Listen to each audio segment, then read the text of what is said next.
Good day, and thank you for standing by. Welcome to Pilbara Minerals Investor Brief Webcast. At this time, all participants are in a listen-only mode. After the speaker's presentation, there will be a question-and-answer session.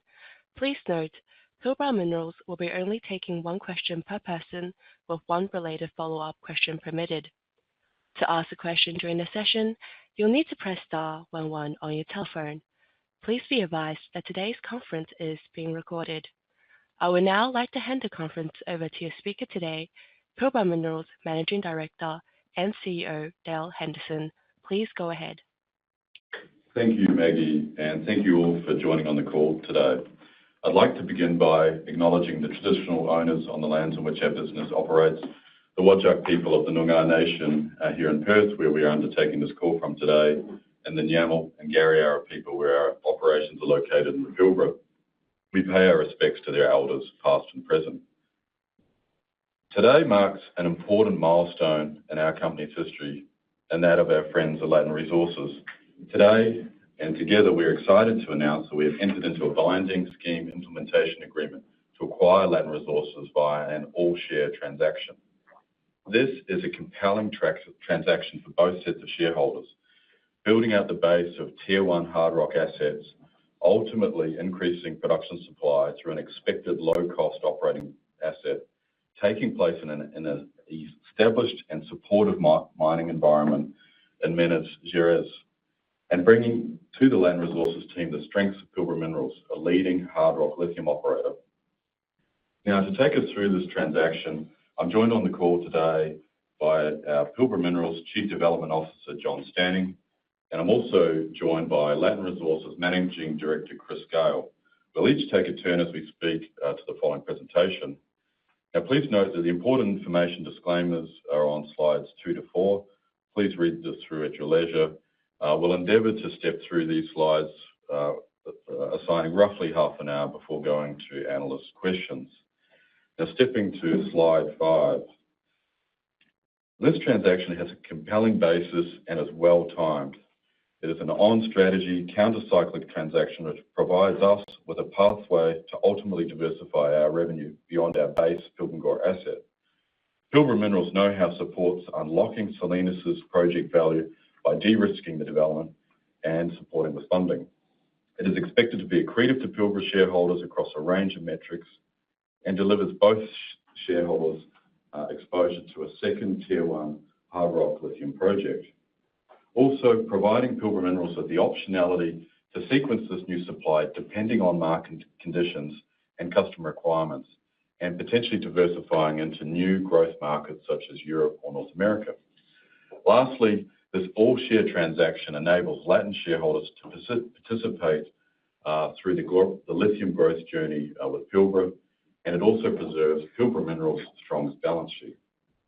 Now, moving to slide 6. A quick recap on our strategy. Our ambition for Pilbara is to become a leader in the provision of sustainable battery materials products. To do this, we have 4 key strategic pillars. First and foremost, our operating platform, the economic engine room of the business. Secondly, growing that operating platform to make the most of our Tier 1 Pilbara asset and grow that to full extent. Thirdly, chemicals, extracting more value per lithium unit through participation and downstream. And lastly, and what today is all about, diversification, ultimately diversifying revenue beyond the Pilbara asset, which is, as I say, the focus of today's presentation.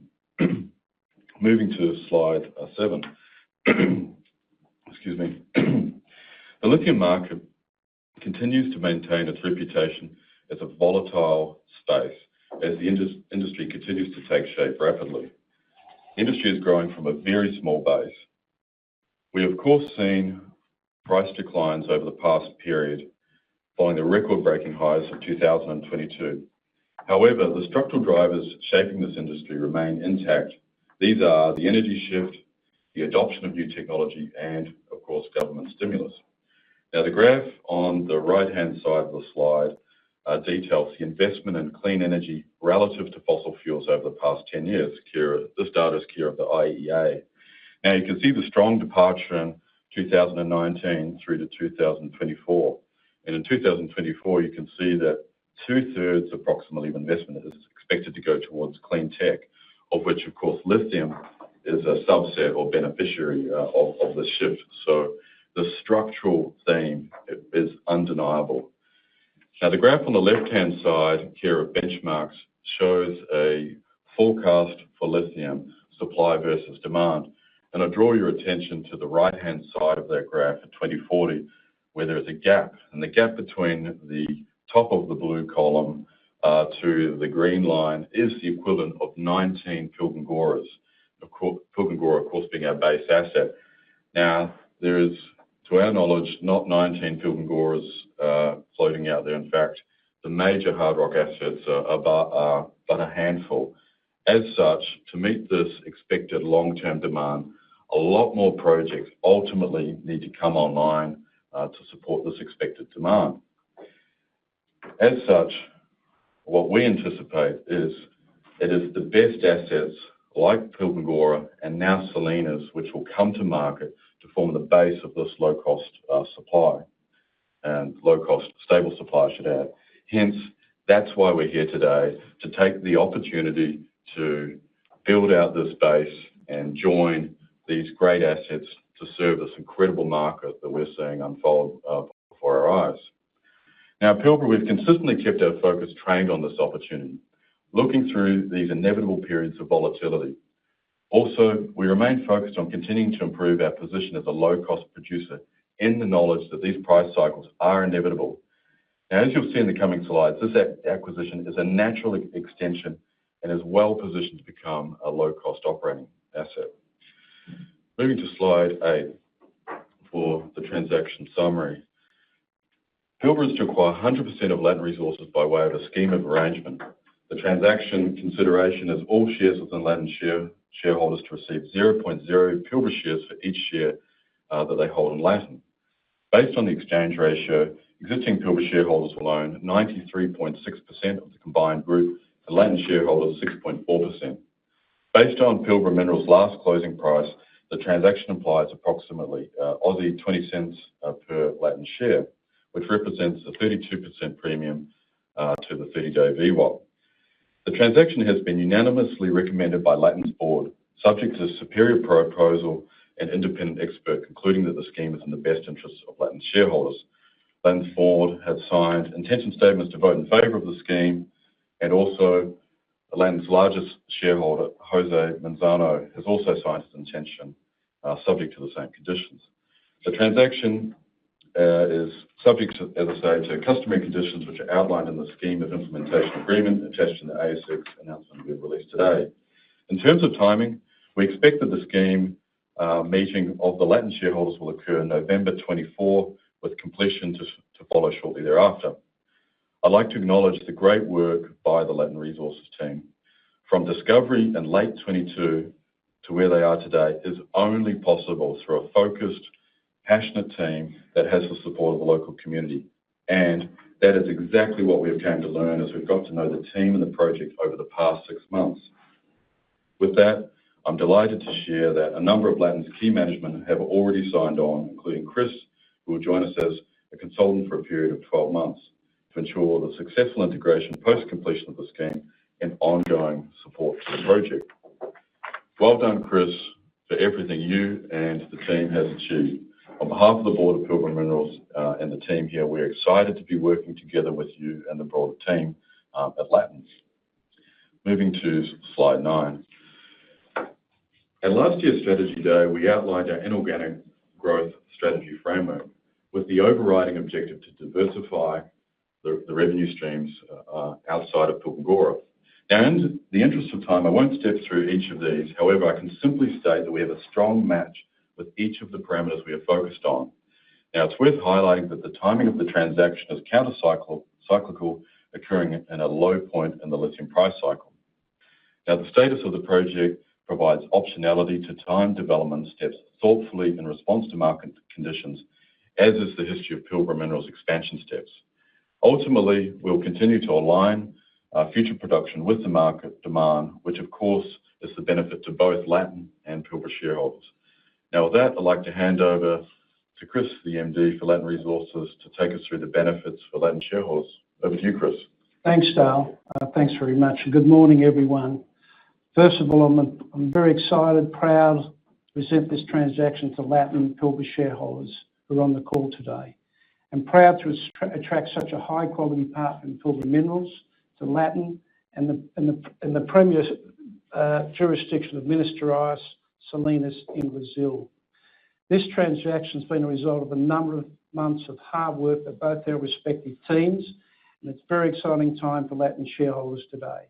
The transaction provides Latin shareholders with the opportunity to become part of the world's largest pure hard rock lithium producer in Pilbara Minerals, diversified across the Tier 1 project in Australia and now Brazil.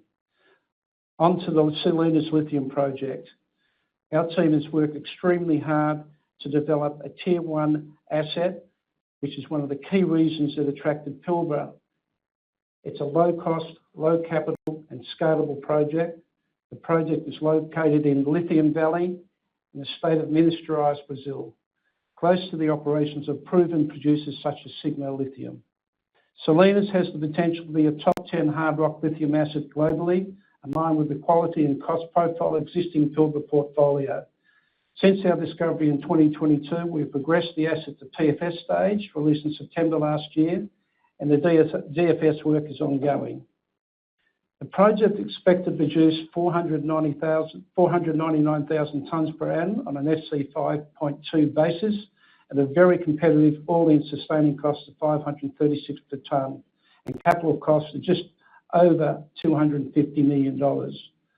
Supporting the overall project is one of the largest resources in Brazil. In actual fact, it is the largest lithium deposit now in Brazil at over 77 million tonne, 1.24%, which is 85% measured and indicated and expected to continue to grow. It is important to note that our resource has grown by more than 70% since our PFS, with additional material to be incorporated into the DFS. I'd like to also note we've just had a new discovery at Planalto, 1 kilometre from our main deposit, Colina, which will enable Pilbara to continue to grow this resource for the state of Minas Gerais and Brazil. On that note, we are very keen to have Pilbara input into the DFS moving forward, and will form an integration committee so Pilbara can contribute to its project development, mining, processing experience to further optimise the potential of Salinas and unlock the value for both Latin and Pilbara Minerals shareholders. On completion of the scheme, Pilbara Minerals will continue to progress and optimise the DFS towards completion, building on the work undertaken by the two companies between now and then. I'd also like to acknowledge the hard work carried out by our team in Brazil at Belo Lithium, Leandro, Rodrigo, Pedro, Tony Greenaway, and our new COO, Aaron Muir. We'll just move on to slide 11 now, thanks. In terms of benefits to Latin shareholders, this transaction delivers a number of benefits. I'd like to note, especially in such an environment we're facing now in the lithium market, we're very excited that we've now got Pilbara Minerals on board. But some of the benefits that the Latin shareholders will share in is the immediate upside to the delivery of attractive premium to recent trading prices in Latin share price, ongoing exposure to the development of Salinas by Pilbara shares, access to Pilbara balance sheet, and more importantly, the experience unlocks value in Salinas by de-risking funding and development. Latin shareholders become part of an ASX 50 company with enhanced market positioning and trading liquidity. We also will get exposure to the world's largest pure-play hard rock lithium producer, Pilgangoora, with a Tier 1 asset base. This ensures Latin shareholders retain maximum exposure to any future rebound in the lithium price. It also provides access to Pilbara's significant lithium mining and processing IP. Very important decision we made when I visited Pilgangoora and saw what the guys had built there. It was quite amazing for me personally. I'd like to also add, talking with Dale in recent times, which includes the leverage of Calix electric calcification technology to produce lithium chemicals from Salinas. We see this as a major asset to actually sell into the USA and Europe, as Dale previously mentioned. It's for all these reasons that the Latin board is proud to unanimously recommend Latin shareholders vote in favour of the transaction and tend to do so with their own shareholdings. Further details of these benefits are contained in the ASX announcement released today, and we'll elaborate on the first part of the scheme booklet, which will release to shareholders in due course. I'll now hand over to John, I believe. Thank you, Chris, and good morning, everyone. I'd first like to start by acknowledging the huge amount of work from the Pilbara team on the due diligence process over the last 6 months, and also acknowledge the large contribution from the Latin team in assisting us understand Brazil and also the project better. In terms of slide 12 and the strategic rationale for Pilbara, today's transaction has strong strategic merit for Pilbara. It represents an on-strategy, counter-cyclical transaction that is highly accretive to Pilbara shareholders across a range of key metrics, including NAV, mineral resources, and production. It diversifies our current operations by adding a second potential production centre, provides continued exposure to our Tier 1 asset, and does not dilute Pilbara's overall portfolio quality. There are only a finite number of high-quality development projects available globally, and we're pleased to have secured Salinas Latin's project. Provides near-term production optionality underpinned by a fast-tracked permitting process in a pro-mining jurisdiction with established infrastructure already in the region. It also enables us to leverage our proven in-house technical expertise to de-risk the development and optimise the project. And Salinas' strategic location and 100% uncommitted offtake can help unlock the North American and European battery markets and diversify existing customer base. The transaction structure, importantly, ensures we're able to preserve our strong cash position and are well capitalised to fund our existing near-term organic growth and Salinas, but only when market conditions support. Now, turning to slide 13. I mentioned already that this is an on-strategy, highly accretive transaction. It's a transaction that delivers Pilbara a significant uplift in terms of production, which is expected to increase 47% with the addition of Salinas, and that's prior to any FID on P2000. Salinas also immediately contributes 20% of the combined resource. If I could leave you with a takeaway on this slide today, is that we're issuing 6.4% of our shares, and we're getting a producing asset, or a future producing asset that could add 30% of our production. Now, moving to slide 14. As Dale said at the start, our fourth strategic pillar is diversifying beyond Pilgangoora, and this transaction delivers a pathway to do that and revenue beyond Pilgangoora, and spreading our operational presence across a second hard rock mine in an emerging lithium region, as illustrated on the map on the right-hand side. Salinas and its location in Brazil provides us with an opportunity to service the emerging North American and European battery supply chains, while still having optionality to also service our existing customer base into Asia. Moving to slide 15. Salinas gives us continued exposure to Tier 1 assets. It's one of the world's largest undeveloped hard rock lithium projects, and the main deposit is the Cleaner deposit, as Chris spoke to earlier.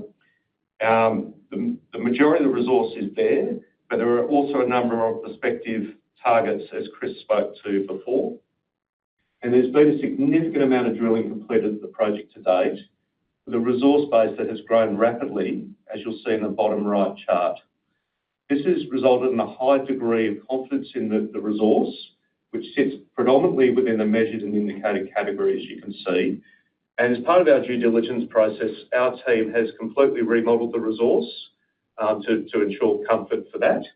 And the Pilbara team has been really impressed with the Latin team culture and the quality of the exploration work completed by the team on site. With this strong foundation of work completed by Latin, it places Pilbara well to work with Latin to optimise the DFS, the mine planning, and define a ore reserve with time.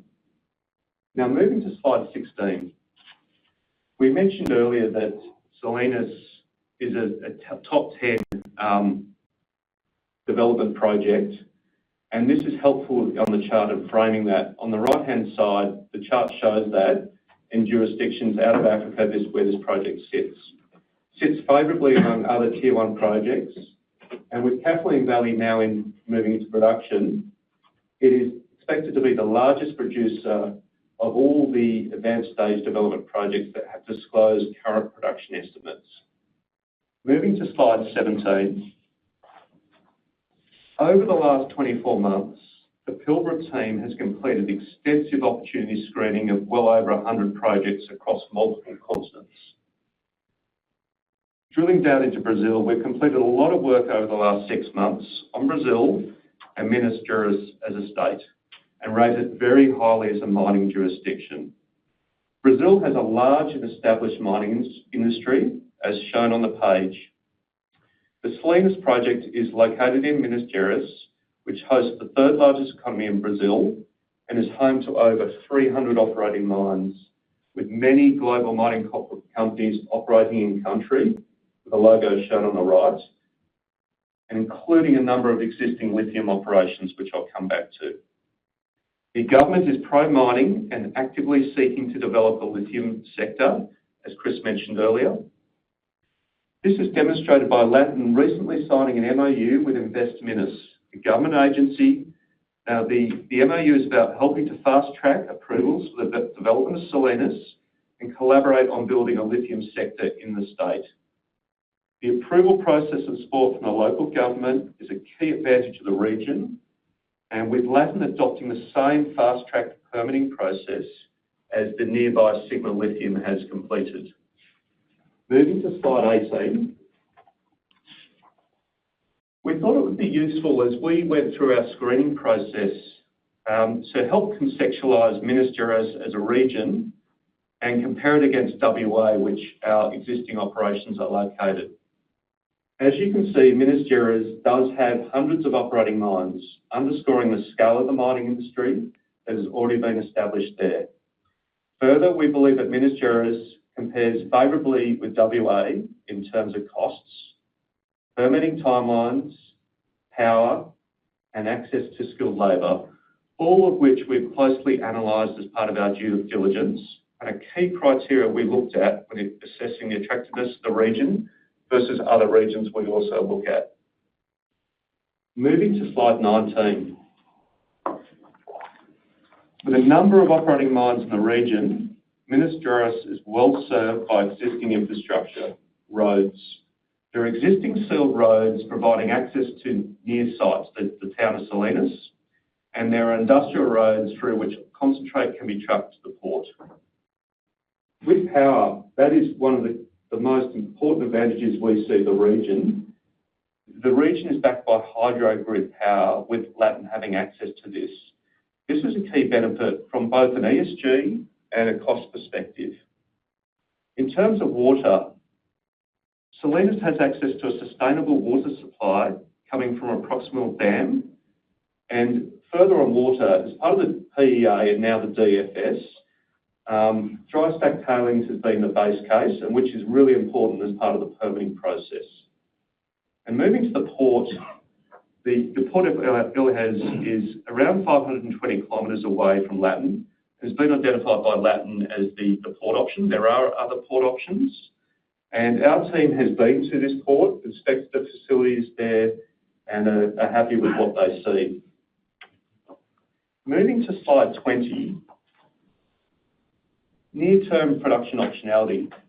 We have high confidence in the ability to bring Salinas online quickly when market conditions support.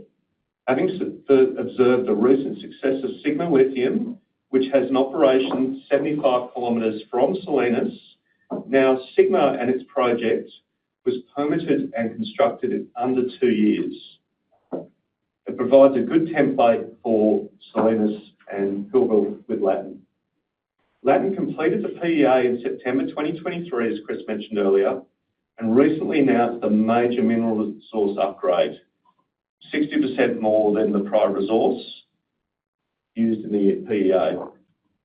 Latin has commenced work on a DFS, and Pilbara now intends to work with the Latin team using our internal engineering and studies team to work alongside the Latin team to optimise the DFS including continuing that after we reach the scheme implementation completion. We will provide an update on the timing of the study as soon as practicable in due course. Moving to slide 21. As has been mentioned previously, Salinas is a hard rock operation.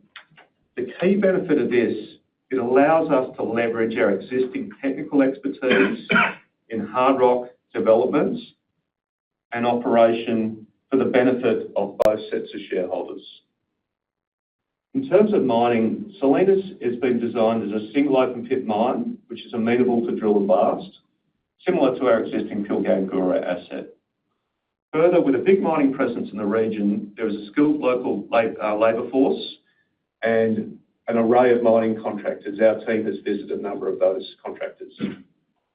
In terms of processing, the spodumene is coarse grained, so amenable to DMS processing, and we see opportunities beyond this in the future to optimise the flow sheet, including considering things like midstream processing in the future. Shipping and marketing I've already covered, with port access key. Now moving to slide 22, we've mentioned a number of times that Salinas' location in Brazil potentially provides Pilbara with exposure to new battery end markets in North America and Europe. And the chart there shows that based on Romation numbers for June, both those markets are forecast to grow materially over the coming years, which we see as a key positive. Now, we also have the flexibility to continue to supply Asia in the near term. I'll then move to slide 23, talking around financial flexibility. As we mentioned earlier, undertaking the acquisition of Latin via all-share consideration preserves Pilbara Minerals' strong balance sheet and ensures Pilbara remains well capitalised to fund our expansion strategy at Pilgangoora and the future development of Salinas. Now, the company intends to fund Salinas plant construction with project debt together with other funding sources as required. This may include corporate debt, strategic partnerships or off-take financing. Latin has already been running a strategic funding process for the project, and we understand has received a significant range of interest from a range of parties on the project. Funding of near-term modest costs of Latin to deliver the DFS will be made by Pilbara's existing cash reserves.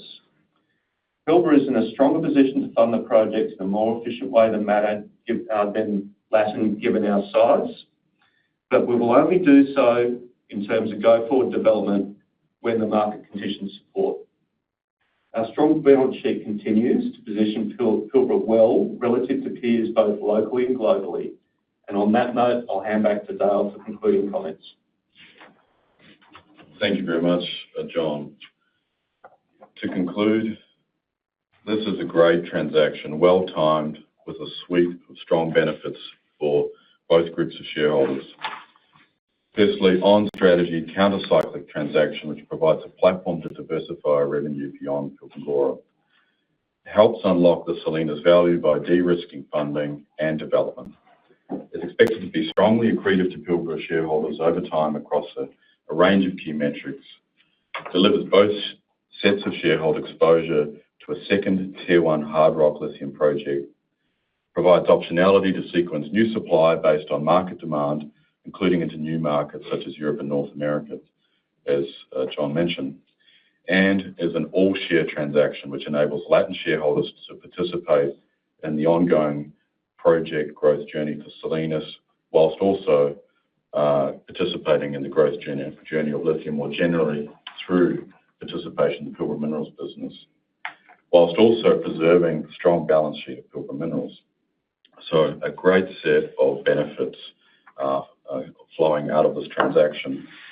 And now I'd like to thank John Stanning and his team particularly for all the analysts over the last 18 months who have been asking me, what's John doing? There you go. I can finally answer that. Well done to the team, and more broadly, the broader team, Latin, in particular Latin's team, who have worked together on what's been a long period of deep work together. So thank you to all. And lastly, to our shareholders, Of course, we've taken this decision incredibly seriously. We've had the wonderful privilege of stewarding the Pilbara asset to life. That makes for a high bar as we start to consider the next incremental step. And as I've laboured historically, our objective of doing accretive steps only if and when it makes sense. Well, this is this moment. So we are delighted to be partnering up with Ladin. We think this is a fantastic transaction which positions our business and the collective business in a fantastic footing to grow with the market and enjoy the benefits of this incredible market which is unfolding before us. So with that, thank you all for listening to our presentation, and we'll now move to Q&A. Back to you, Maggie. Thank you. As a reminder, to ask a question, you'll need to press star 11 on your telephone. Please stand by as we compile the Q&A roster.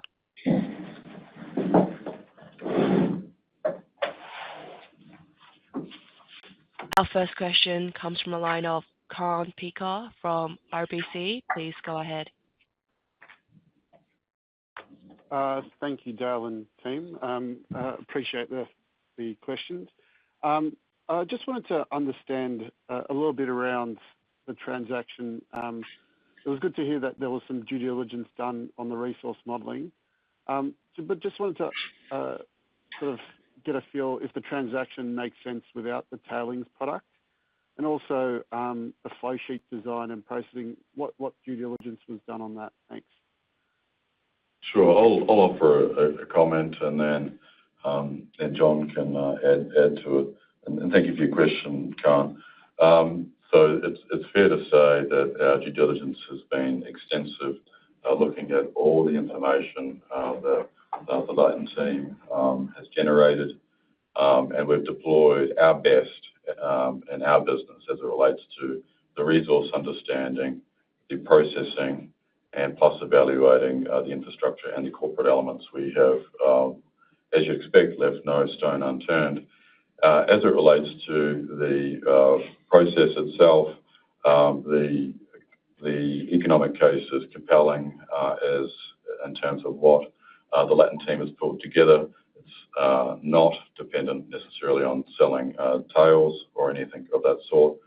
But of course, Pilbara has also looked at this acquisition through the lens of what can Pilbara do to further add value over time. And with that, as you might expect, we have a few learnings which we think will be great to deploy this asset, given the similarities between the two assets.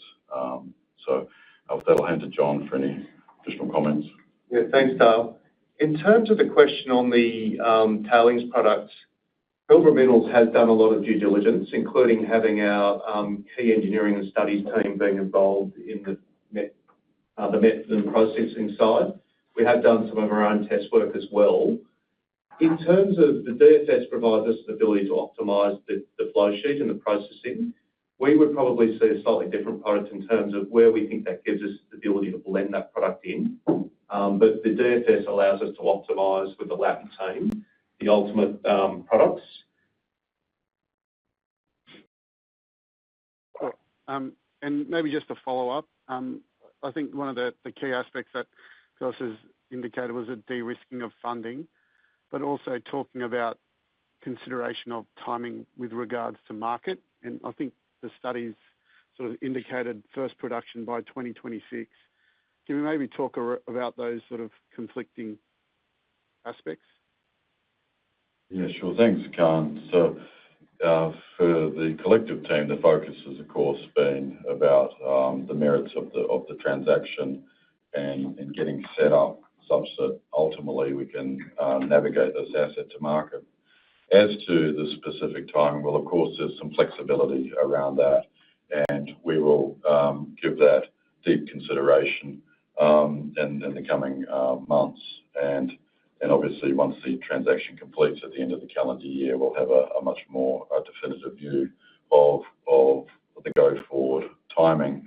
And of course, in that will be deep consideration as to the market landscape and outlook at that point in time. I'll pass it on. Appreciate it. Thank you. Our next question comes from the line of Kate McCutcheon from Citi. Please go ahead. Hi, good morning, Dale and John. You traded at a premium to peers, in my view, in part to a simple Australian-based growth story, and there's been some not-so-great examples of Oz companies going to Brazil. What gives you comfort that you can execute in another country in a different time zone, etc., and what does Pilbara bring through that lens? Yeah, thanks, Kate, and John can weigh in on this one too. Of course, when we think about the value accretion step for Pilbara shareholders, what we think through there is as I've mentioned in the presentation, plenty more lithium's required for market, and there's going to be what we think ultimately strong margins to be made from low-cost assets. So we think through this investment proposition on a first principles basis around the quality of the asset and the quality of the region. Now, to your point, the Brazil region, and as we've walked through the presentation here, is a very established mining region with established precedent of successful lithium projects, and it is a very mature region which has had a lot of success. And as we've looked globally at the different options, we think it's a fantastic jurisdiction to be bringing another asset to life, and we've got comfort around that. And ultimately, we think this will be a great operating centre, as we've seen across other commodities in that region. John, would you like to?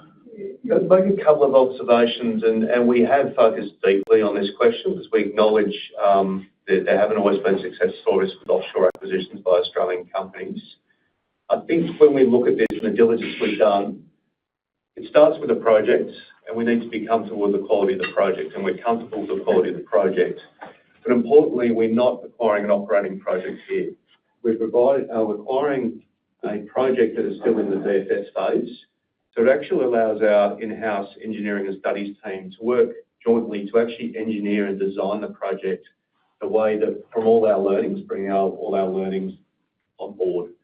Additionally, we are securing the existing Latin team, the in-country team, and we're looking to work very closely with them. We were really impressed with the culture and the achievements that they have made on the exploration front and some of the early development studies. So I think if we're acquiring an operating mine, completely different level of complexity, whereas a project where we have time to optimise the DFS and to plan out the execution phase of that, it gives us more confidence. Okay, yeah. And you said part of the strategic rationale is to access North American and European markets. If I look at your contract book from Pilgangola, apart from the POSCO offtake, your spod's going to China and Indonesia, and then you're not really integrated apart from POSCO. So is there a view that there's a premium in that market or scope to become more integrated in North America, Europe? I'm just interested in that angle. Yeah, no, good question, Kate. And yeah, you're 100% right, and that the landscape of the lithium industry today, the centre of processing, or the centre of gravity for processing remains squarely in Asia. But of course, in the fullness of time and on a multi-decade outlook, it seems highly probable to us that these other parts of the globe will establish processing hubs in themselves, in particular Europe and North America. Now, where the Salinas project is located is more proximal to those broader markets, and it was well positioned to flow product to those markets when they emerge. However, we're not dependent on that, and the routing those supply back via Asia is readily doable, and still a very compelling case. Does that answer your question, Kate? Yep. Thank you, Dale. Thanks, Kate. Thank you. Our next question comes from Al Harvey from JP Morgan. Please go ahead. Yeah, morning, Dale.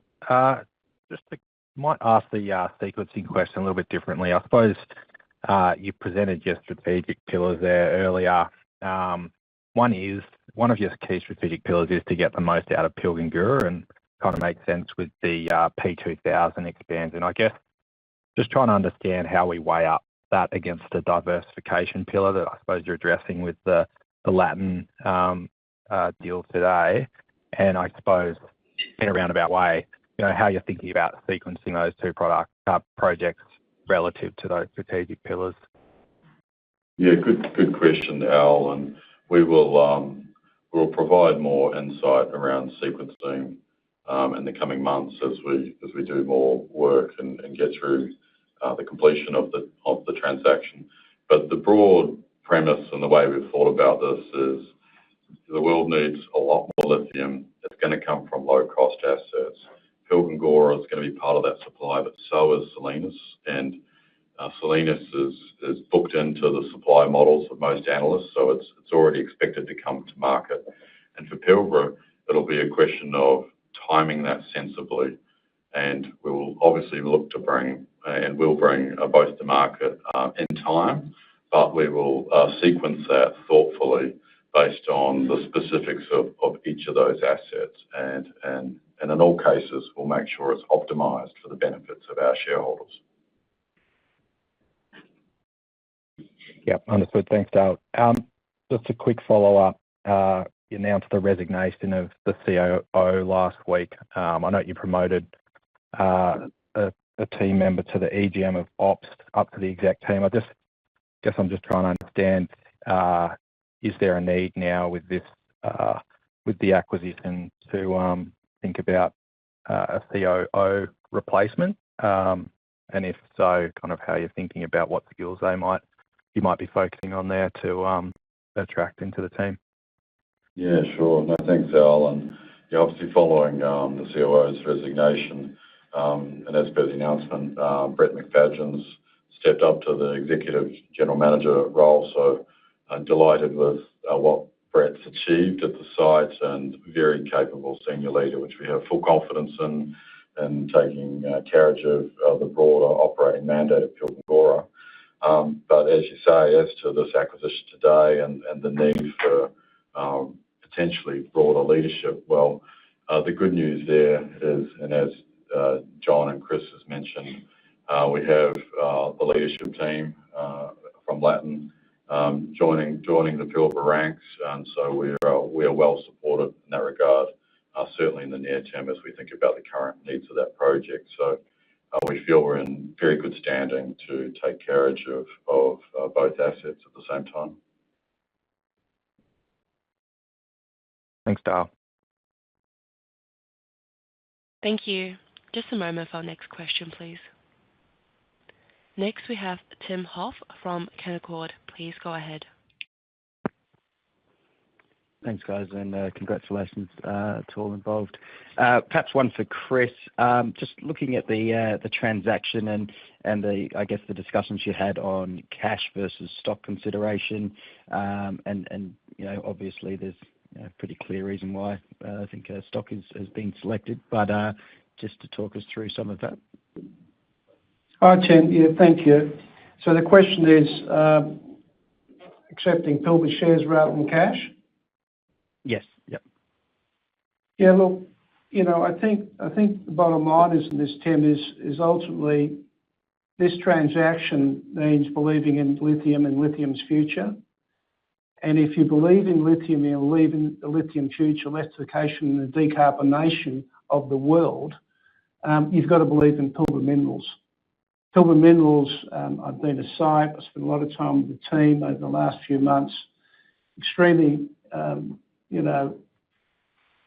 pleased, and I suppose at the end of the day, they are the best in the world at what they do. And we weighed all that up about where we're moving at the moment into DFS, into construction, and that's one of the reasons we brought Pilbara on board.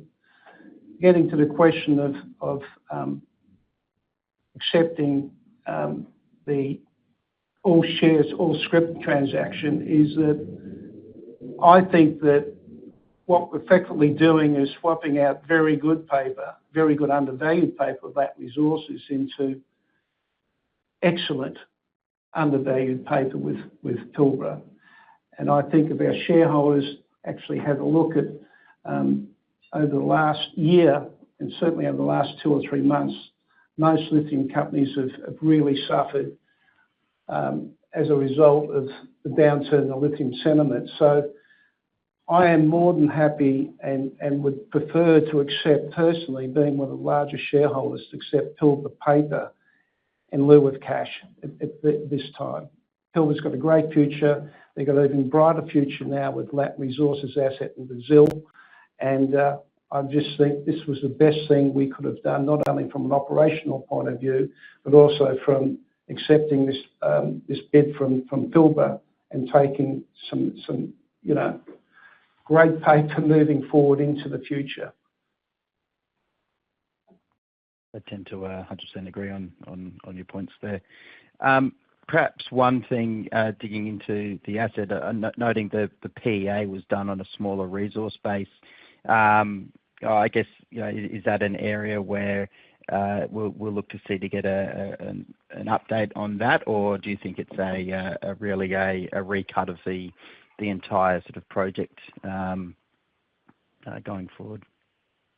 Well, yeah, Tim, you're right. We worked in 27 million tonnes for the PEA. We've now got 67 million tonne measured and indicated. So we'll be working, as Dale mentioned earlier and John mentioned earlier, we'll be working very closely now.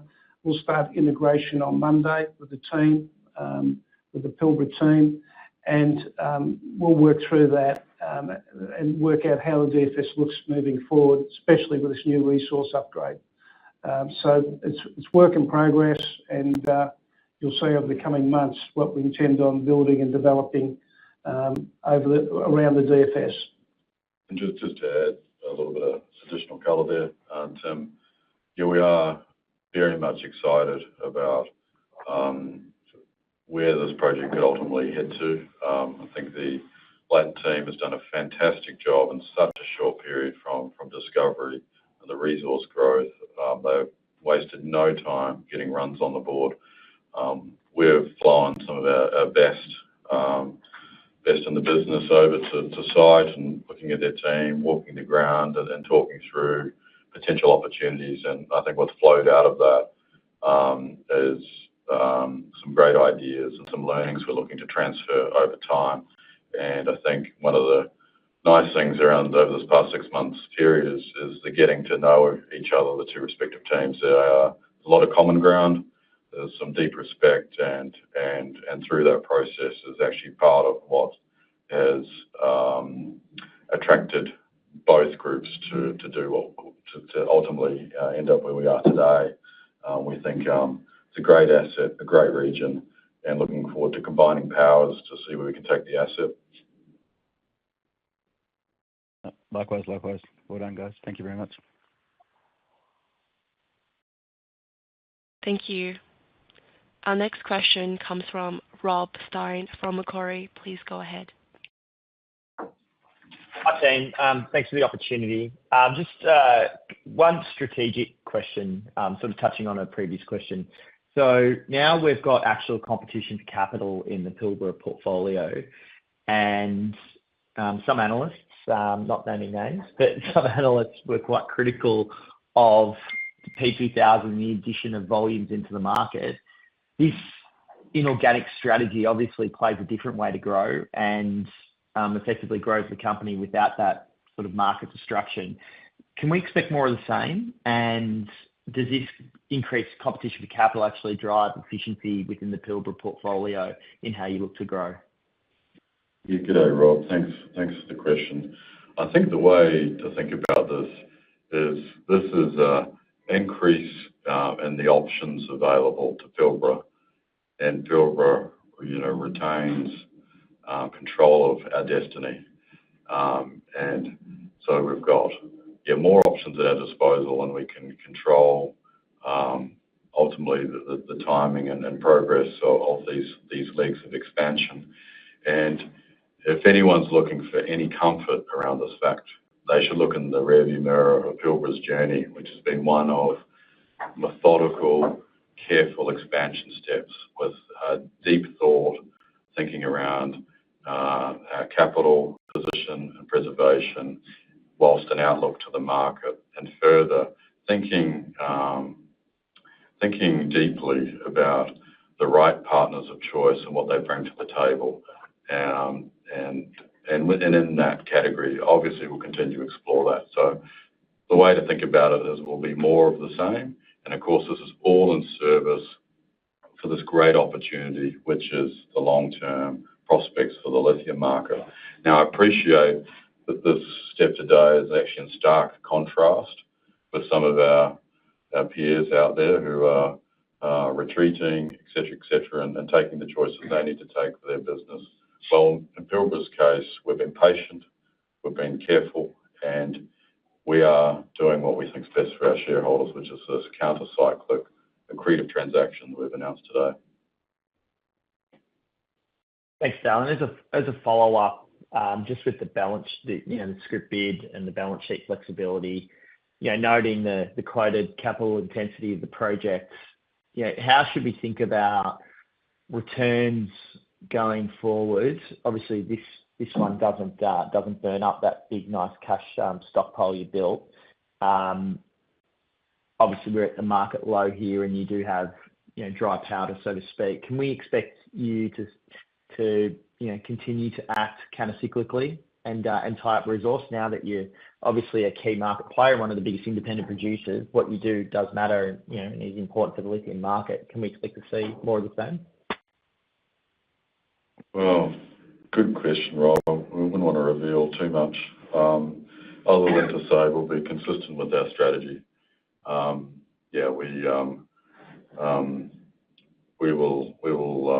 We'll, in accordance with our strategy, think deeply about an organic growth. Obviously, this is a material step today, and plenty of work to be done. And as our board said yesterday, we've got to the start line, which is quite appropriate.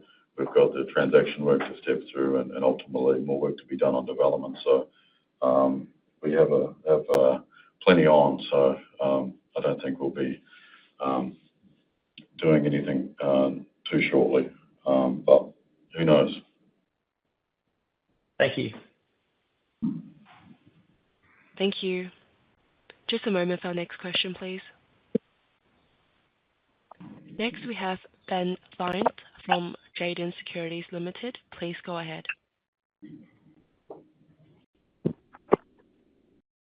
That might be me. G'day, Dale. G'day, John.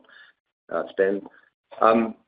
Just wondering, as you went through this process, obviously heaps to consider, getting comfort with the jurisdiction, logistics, infrastructure, etc. But I'm really interested in how much DD was actually performed on the ore body. One of the aspects that's concerned us about Salinas historically has been the publication of some of those old cross sections and long sections, which aren't included in this slide deck today. But it appeared to us that Salinas is actually a highly complex series of pretty thin stacked pegmatites. And just noting that Tier 1 gets bandied about pretty loosely across the industry, but whether you could just fill us in on what exactly it is about this ore body that you think is Tier 1 characteristics. Thank you. Yeah, thanks, Ben. And I'll offer an answer, and John, feel free to add. Obviously, the resource is key, both scale, quality, and the ability to extract and process at a low cost, a low operating cost, and we've got comfortable with all of that. This is our wheelhouse, and as we deployed our talent and working through this, we have done exactly that, including our key resource people, our key geologists who've been with our business, frankly, forever, have been involved, our key processing guys who've been with the business in most cases more than 5 or 6 years. All of the above were deployed to work through this. And there are some similarities to the Pilgangoora asset. The stacked system that you mentioned is not dissimilar to some parts of our ore body, of which we have experience exactly at how to mine and process those parts of the ore body. We've considered that. We've also considered very conservative assumptions, down rating performance that we've achieved at Pilgangoora, applying that to the system, and we've got very comfortable around that. And then further, of course, we've modelled potential upside, deploying some of the methodologies we've used at Pilgangoora, plus working through the potential value steps we might bring in time in the way of ore sorting, et cetera, et cetera. So there's been quite a lot of deep work thinking through that, and we're very happy with what we see there. And it's probably worth adding that the mineralogy is very good. It's clean. There's no concerns around that. We're not concerned around the host rock, and we believe this is very much a case of just deploying a lot of the know-how that we've built over the years and leveraging that into this new asset, which, of course, is a great way to create value, leveraging our IP into another asset. John, anything to add? Yeah, Ben, on the due diligence front, there's been multiple site visits. I think I mentioned earlier that basically we've taken the raw data and ground up, built our own resource models, which is different. We use different methodology to Latin, and we actually got comfort that we got similar sort of numbers when we did that exercise, which was really important for us. We then looked at the mining and the mining assumptions, and we believe they're conservative in terms of as Dale said, we've derated. We've also looked at fleets and worked with our due diligence on fleets and mine planning, and we've got the ability to optimise further the DFS. But we're conscious that any new ore body we need to get across and do the right level of diligence, and we believe we've done that. Yep. Okay. Thanks for your response. Thanks. Thank you. Our next question comes from Rahil Anand from Morgan Stanley, Australia. Please go ahead. Oh, hi, team. Thanks for the call. Ben has just asked you about the nature of the ore body, which I was going to ask you about in terms of stack nature. But perhaps as a follow-up to this question then, I just wanted to check, in terms of your DD of Salinas, I mean, how would you compare it to Pilgangoora in terms of perhaps the flow sheet and the end product that you're going to be able to produce? You've talked about the cost of production being pretty similar, but I want to zone in perhaps on impurities, process flow sheet, and any challenges that you see in addition to Pilgangoora, and then obviously the product that you produce. So that's the first one. I'll come back with a second. Yeah, thanks, Anand. Sorry, Rahul. In this space, in terms of flow sheet, we've taken a view that what Lane's come up with is solid and stacks up. However, we've got some ideas around how we might be able to evolve that over time, and that does draw on those learnings from Pilgangoora. As to the product being generated, we are comfortable that we will be able to achieve a similar type of product, and we know that in terms of the network we've done studying the ore, so we're comfortable on those fronts. There's been nothing of concern out of the DD, John. Yeah, there are some areas that with our team that we would look to optimise. I think Latin had already been doing that as part of the DFS, so we see the benefits of ore sorting here. So we would absolutely, based on the learnings of our work with ore sorting, we would see the merit in ore sorting. Stage one is a DMS product, and we support that.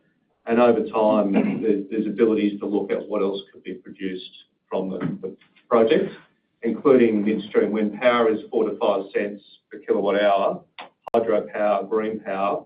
It provides a lot of extra optionality on the processing side over time.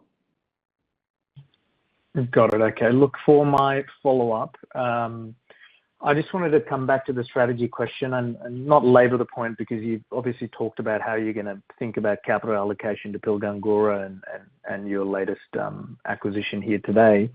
But Dale, perhaps just if you can shed a bit of light in terms of the downstream strategy and the upstream? This clearly seems like there's a clear vote here for the upstream strategy.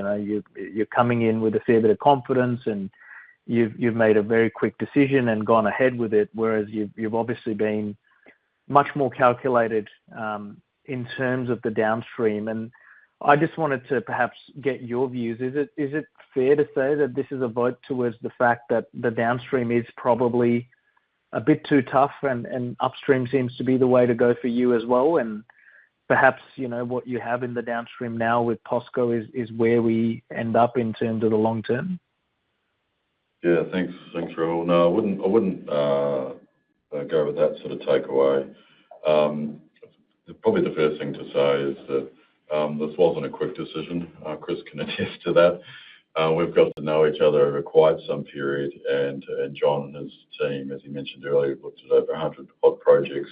We have been very thoughtful and deep in the work we've done. I use the word calculated. I think we've been that, and not only as we thought about downstream, but also these upstream ones. We take the position we've established in the industry incredibly seriously, as we should.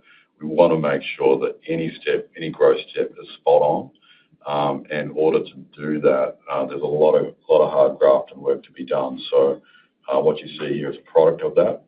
As it relates to downstream, look, we remain, our thesis around our involvement remains the same around that. Granted that there's still a lot evolving out there as it relates to relative performance of different businesses and different domiciles. We're obviously watching that all very closely. And of course, we've got this sensible, measured participation within our joint venture with POSCO. And of course, we're in the thick of that with them, observing and learning. But we remain positive about that aspect of the supply chain. So out of all of that, I would not take the step today as some vote in favour of upstream over downstream. Got it. Okay, that's very clear. Thank you very much for your answers. Thanks, Rahul. Thank you. Our next question comes from Matt Chalmers from Bank of America Securities. Please go ahead. Yeah, good morning, Dale, Chris, John. Congratulations on the deal. Just a quick question from my end. So you stated that you view the deal will likely be NAV accretive day one. I think just better understand, what is the value that PLS is seeing in Salinas that the market perhaps isn't pricing in? And then just secondly, any views on risk of interlopers now that you've put Latin in play? Yeah, thanks, Matt. John here. I'll take that question. We did mention the transaction was NAV accretive. We have done a bunch of analysis and scenarios looking at the transaction, both on a NAV and other metrics. We've looked at a range of price scenarios, but I think it's fair to say, when we looked at this, we weren't using the same sort of pricing as P2000. So we've looked at a range of price scenarios on our numbers. It is NAV accretive. We've baked conservatism in our forecasts, and we're comfortable with the outcome of that. Just checking that the second point of the question was around interlopers. Yeah, that's correct. Look, there's always the risk of interlopers in M&A. We're focused on what we can control. And I think what we add, a lot of people can't add in terms of the deep project development expertise. There are definitely some areas that we think we can add value and optimise. And that I think adds value where others might not be able to, but we'll just focus on what we can control. I'll note that a lot of others seem to have withdrawn in this market. We just see there's a finite number of resources around globally. We don't want to be in Africa, so we've now secured another top 10 project, and that's what we're focused on. Yeah. Thanks, John. And then, sorry, just one last, if I may.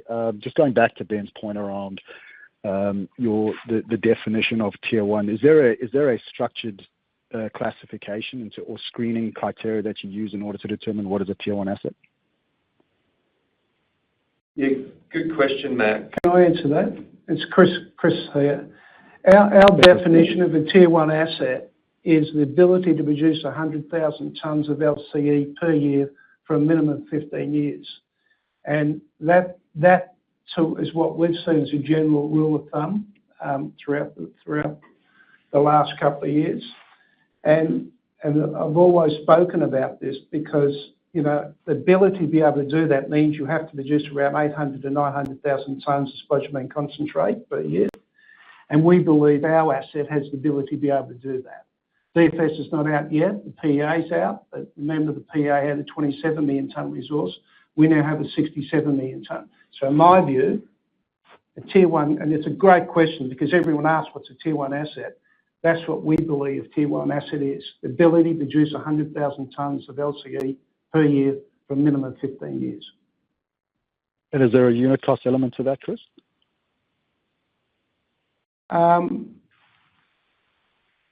Well, I suggest there would be, but we, at the moment we're working through our DFS, and we would believe that will come out once we work through with Pilbara on the DFS. They will actually, what we're hoping to is add a lot of value into the DFS to help us improvise and produce a lot more value within the DFS than what we would normally have. As Dale mentioned earlier, they have a fantastic team. They're the most experienced spodumene producers in the world, and we're going to enhance that and develop that into our DFS to make sure that comes through with full value. Probably just to round out on that question as well. I appreciate, Matt, some people are liberal in the use of the tier one asset slogan. I think from Pilbara's perspective, there's a lot of markers of this asset which are great. There's the resource scale that we've seen emerge very rapidly from 45 million tonne resource only in June last year. Fast forward less than a year later, it's stepped up by more than 70% to 70 million tonnes plus, with more there's more drilling to go over time. So there's the scale, there's the quality, there's the mineralogy itself stacks up. Those types of elements, plus of course domiciled in a fantastic mining jurisdiction. When you start layering those things, and then you look at the precedent in the area, the likes of Sigma and what they've been able to achieve, it all presents very, very favourably, particularly when you contrast that against the other regions and other projects globally. Yeah, hopefully that helps. Thanks very much, Dale. Yep, thank you. Thank you. Our next question comes from the line of Mitch Ryan from Jefferies. Please go ahead. Morning, Chris, Dale and John. Thank you very much for taking my question. I note the 17:1 strip ratio on the cleanest deposits. Just wondering if, as part of the additional resource subsequent to PEA, that where that sits relative to the existing ore body in that first PEA, and also what the ability ore sorting may have on that strip ratio. Yeah, obviously the PEA, as Chris mentioned, the PEA was done on a much smaller resource and mining inventory. Since then, as was mentioned, it's grown 60 to 70%. I think you can assume that on the work we've done and all the drilling completed, we'd expect the strip ratio, obviously the study's ongoing, but we'd expect the strip ratio to fall materially based on the analysis we've done. Okay, so that additional resource has been sort of higher up in the pit, or sitting inside the bounds of the existing pit? That's right. Based on our work, based on the work, the strip ratio, we see the strip ratio falling. We obviously haven't optimised the DFS, so we can't comment on the exact numbers. But yeah, we're comfortable. Obviously, that is one of the things we'd absolutely look at when we look at mining. Yeah, we've got comfortable. So, and one thing to add is, Mitch, is the mining costs are very competitive in Brazil, which also helps. So it's not straightforward just to compare, say, Aussie strip ratio to there. There is a difference there in terms of mining costs. Okay, thank you. And then any potential that ore sorting would be over and above that increased resource? Yeah, we haven't, obviously we haven't disclosed any outcomes other than restate the PEA outcomes that Lytton's done, but in the fullness of time we will of course be more explicit around the value we think we can create through additional techniques such as ore sorting. Okay. Thank you. Appreciate taking my question. Thank you. Our next question comes from Glenn Lawcock from Barrenjoey. Please go ahead. Good morning, Dale and team. Look, I guess I just want to dig a little bit deeper, and I know you're going to answer this in the fullness of time, but if I look at the PEA, I mean, 250 million CapEx, all-in sustaining costs just over 500 for 400,000 tonnes of 5.5 S grade concentrate. But the PEA had a 3.6 billion NPV at 1,700. If I actually put in spot pricing today, that would drop below 500 million NPV for that project based on the sensitivity that was in the PEA, which is, and you're paying more than that. Given what Chris was saying, like, where is, with the resource now where it is, what is this now? Do you think it will be a 1 million tonne business to make it tier one? Is that what I'm hearing, to sort of give us comfort that, you know, you're not paying overs for the project? Just trying to think, where is the flex? Is it the throughput that goes up now with the resource? Is it just life extension, or is it a combination? You know, like any early reads you're getting 12 months on since the PEA. Yeah. Thanks, Glenn. And as you know, we're a bit restricted here, given that more is to be worked through and ultimately disclosed in the fullness of time. But the short answer is, on all the dimensions you'd want to see improvement, they are there. Obviously, first and foremost, the resource, huge leap up in the year just been. That unlocks all sorts of possibility. And then you layer on the other value-add techniques, which we've touched on the call today, whether it's some of our mining techniques, ore sorting techniques, or in the plant itself. All of that sums through to further upside. So, yeah, we're very happy with where this heads and ultimately, the transaction that we've agreed today. And sorry, would you still envisage a sort of an SC3 product at all, or does it now, with the resource getting bigger, you can just focus on a one product strategy?